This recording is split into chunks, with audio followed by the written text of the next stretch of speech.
Hi guys, welcome back to my channel. Today I'm going to show you how you can revive in the PvP challenge. So, I give you an example. Tap the challenge mode and this one, PvP challenge.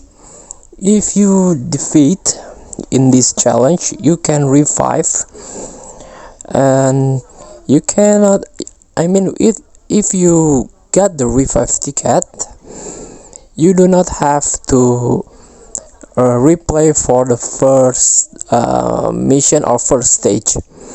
So you can revive in a current stage where you are defeated. So let's get back to the main page.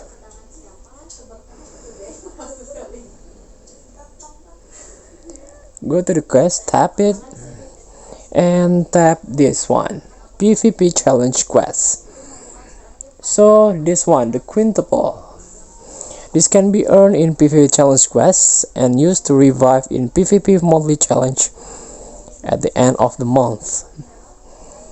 So you have to win first this champion once in PvP challenge to get this revive ticket.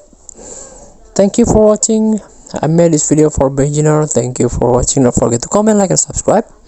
And click thanks button below. Enjoy the game.